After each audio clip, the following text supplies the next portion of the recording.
All right, my Virgo friends, it's time for your August horoscope. What is going on? We've got the sun in Leo, 12th house, right?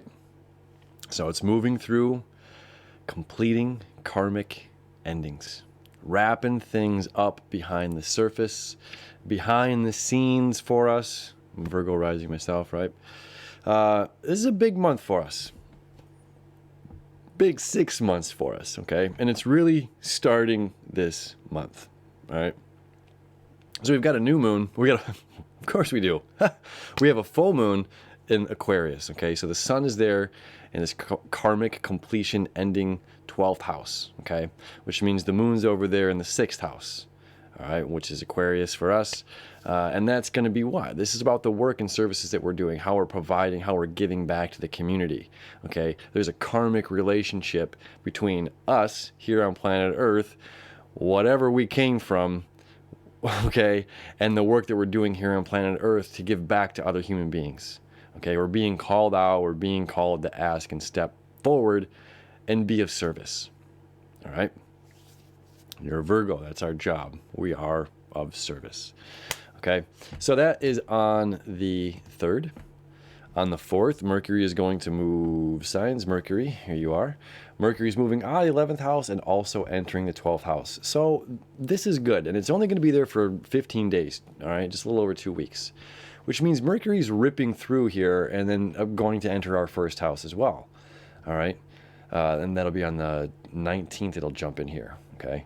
So Mercury finishing up, you know, it's about community, about, you know, society, the world at large outside of ourselves, okay? That's where it's been, and it's of the emotions going on within the, you know, within the community and other people we really need to care about and communicate to other people, ask how they're doing, especially in times when we're feeling low. Reach out and hit up your other friend and say, how are you doing? You know, take it all off of ourselves, right? So Mercury's going to enter the sign of Leo, and we're going to be able to communicate and wrap things up. So the sun's there shining its light, but then Mercury jumps in, okay? And there's also there's a Mercury-Sun conjunction. Let me see what day that's on. Sun-Mercury conjunction is on the 17th. Then there's a new moon in Leo on the 18th, okay? So Mercury's only going to be 2 degrees away of the moon, the sun, and Mercury all there, okay, in the sign of Leo. So there's a lot happening as far as karmic endings, completions, for us to get started and going where we know we're headed. We know there's a big shift going on. We know that it's happening in August, okay? There's also going to be a fire trine from the 10th all the way to the 22nd of the month, okay? And that's going to be between the South Node in Sagittarius, Mars in Aries, and then the Sun in Leo. So when we have the Mercury-Sun conjunction and the new moon, this is both going to be within that grand trine, okay? So there's a huge amount of energy. And this is between 8th house, I'll show you here. That'll be between your 8th house, Mars, all right? 4th house, letting go of what's going on at the home. Letting go, all right, of whatever happened in the past, or being afraid that what you want will never show up in the future, all right? Letting that go. And we're going to continue to let it go over the next, you know, year and change. And then the sun over here in the 12th house, all right? So both of these, you know, the South Node deals with letting go and, like, karmic completion and endings. The 12th house is all about karmic completions and endings, and the sun is shining its light there right now, okay? So this is a double dose for us, and you see the little quincunx going, or sesqui square right there, you know, this is active. We have to be focused on letting things go. We have to be focused on letting go of the ex that broke our heart, or the boss, the job that we loved, but the boss was a D. You know what I mean? We just got to let some of that stuff go, and we've got work to do. We've got a lot of work to do, and a lot of work to do here on ourselves, on our ego, on our personality, and how we're expressing our egos to other people, okay? We're going to come in there in a second because there's a Mars square Jupiter, Mars square Pluto, Mars square Saturn, and Mars conjunct Eris. This is all going to be happening 3 times this year, and August is the very first. But I'm gonna wrap it up with that at the end, all right? The fire trine that's going on is going to be very positive. Okay. And furthermore, 8th house, this is about, again, what's shared between you and other people. All right. If you have a business, if you have a house that you're living with other people with, if there's something going on, you're actively seeking out the other individuals as well in life that can help you create this, whatever it is that you're creating together. This isn't about a solo journey. This is about other people. Okay. Now Venus, where are you? Venus, been in Gemini, 10th house for a long time now. Venus rules money, finances, material possessions and goods. And your 10th house has been kind of cool, right? It's been a nice place for it to be, but it retrograded. It's just been there way too long. So it's time to move on. Venus jumping into the community, okay? Jumping into Cancer, where our heart is, where our emotions are, where the community is for us. We care much about the community. We care much about our friends. And Venus, everything we love, want, and desire, jumping into this community place is just going to furthermore extend the offer and invitation to the community, all right? Very lovely place for Venus to be. Same with Mercury moving from the sign of Leo into the sign of Virgo. It rules Virgo. Mercury rules Gemini and Virgo. So over this month, as it crosses those signs, it's going to be very beneficial for us as it's getting more focused. Okay. So for the first chunk, it's just there saying, I need to clear up some stuff. I need to communicate. I need to resolve some things before I, take this next step here, which is really quite lovely. All right. So the new moon, on the 18th. Then the sun's going to enter Virgo on the 22nd. Woo! Sun's coming home to our sign. Very exciting energy. Okay. Now let's talk about the meat. This square, this is the meat of the next 6 months. Okay. There's still going to be obviously other things going on within the zodiac, but Mars square Jupiter, square Pluto, square Capricorn is really taking up the next 6 months of our lives. Mars conjunct Eris is taking up the next 6 months of our lives. This is a slow and steady, maybe even a painful process. Okay. Because it's going to require us to change, and growth equals discomfort. Okay.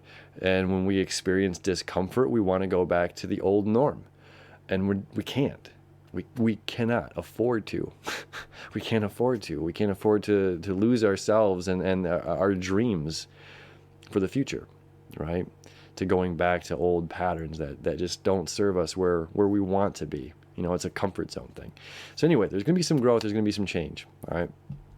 Now, Mars in the 8th house, this is about what's mine and what's yours, and really wanting to move forward, wanting to start this business, wanting to open up a storefront, wanting to partner up with an already existing firm or something like that, where you are, your name's on the door or something. You're not just an employee.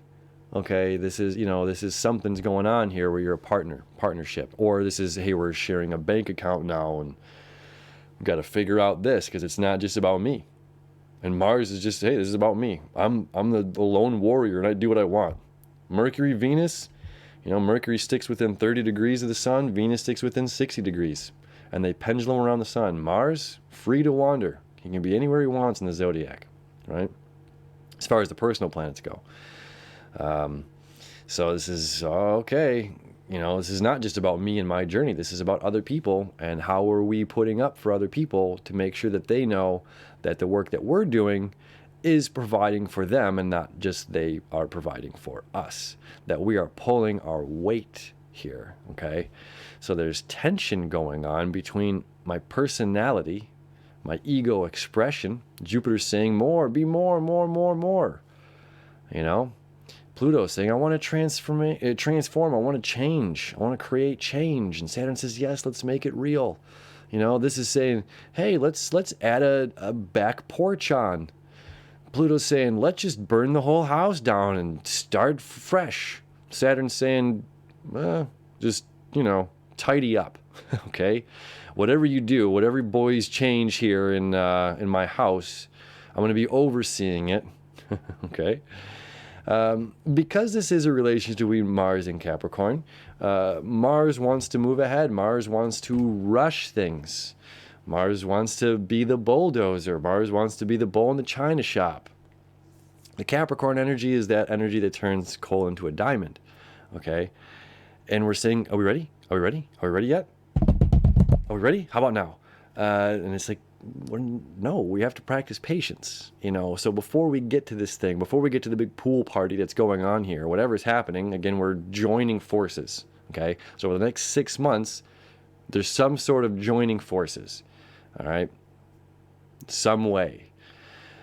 And there can be a tense or a sense to rush, to push ahead without fully knowing all the details. Okay, and we haven't even started the retrograde yet. That's just Mars' natural job in Aries, is to start the fire. So it's like, well, what's the point of starting the fire if the community hasn't showed up yet? If there's nobody here to appreciate the fire, or if it's broad daylight out, you know, is this the best time to start that fire? Okay, so we're going to be learning to practice patience. You know, and this is 5th house, ego, self-expression, you know, me and what I want and all of these things. And this can be also, okay, Virgo, Capricorn energy, this could be saying, I'm going slow, I'm taking my time. Okay, now, so that's the opposite. This energy can be saying, you know, hey, we need that now. You know, it's like this. If you're an artist, you can paint your picture and you can take as much time on it as you want. If it's a commission piece for somebody else, well, I need it by my birthday, or I need it before this person's birthday, or before this holiday. You know, now if this is a job and you're a cartoonist and you're an animator, well, we need 300 pages done by the end of the week. So now we're sacrificing our patience and our quality for that of the other. Okay, because now I'm applying what I do, ego, self-expression, I'm expressing I'm an artist, right? And I'm drawing, and this job where I'm shared with many people together, and we're creating the cartoon. Well, they need it now. They need it now, and my paycheck needs to get into my bank account, okay? So without that paycheck, you know, if I don't complete these things, I don't get the paycheck, I don't get paid, yeah, it's a whole other ball of wax. So there, you know, it could be either side. You could be the one that's rushing, trying to get things done before they're really ready. What's the point of pulling a loaf of bread out if it's not done being baked, or any meal from that point? You know, it's not done. It's not done. We're just wasting time, and now it's got to go back in, and now we're just being more impatient and aggravated. On the other side, we could be saying, look, I want to take my time and do this right. And the other one's just like, now. Okay, so we're learning to create boundaries. We're learning to create balance within those environments of right now. It's in the film industry, we call it hurry up and wait. Okay, there's no running on set. It's literally a rule, no running on set, you know. But when you walk, you must walk like you look like you're in a state of urgency. You know what I mean? It's like, because if you look like you're being too leisure, then you're probably not doing your job. You know what I mean? It's crazy. Anyway, so there's either we're rushing ahead in something, or we're being asked to rush ahead, and it's our nature to say, hey, I gotta go slow. I need to do this way. It's all about balance. There's no right or wrong. This is all about balance. And because the sun is moving through our 12th house right now, Mercury will be moving through, we can expect some sort of a communication as far as like a resolve. You know, something happened in the past, maybe a month ago, maybe years ago, who knows, but there's going to be some sort of communication that's coming up that's highlighting, especially right around that new moon. You know, the 18th, 19th, something like that. You can expect really beautiful communication, and then very focused as Mercury moves into your sign of Virgo. Right. Last thing I want to talk about here is Eris. Mars conjunct Eris is going to happen also 3 times as Mars pendulums over it. And there will be an Eris video at the end of this that'll pop up here or here. I'm not sure yet. So Eris is the goddess of discord, where Mercury rules communication. I say that all kind of fast. Eris is the goddess of discord. Okay, and in mythology, she handed an apple that said to the most beautiful one to the 7 muses, and then they all fought amongst themselves and turned chaotic. Okay, so Mercury rules communication. this is how we respond to the communication. That's what Aries highlights. How we're responding to, how we're reacting to the information that we receive. Now Aries has been in the sign of Aries since 1940s. Okay, it's been there for a very long time. It's the outermost planet. Okay, it's outer than Pluto. It's a dwarf planet, so it's debatable as far as astronomers go if it's a real planet or not. Is this the planet X? Is Nibiru, whatever, that the Sumerians came in on? I don't know. So either way, it takes 520 years to go around the sun. A strange elliptical pattern. But the goddess of discord, how are we dealing with information that's been given to us?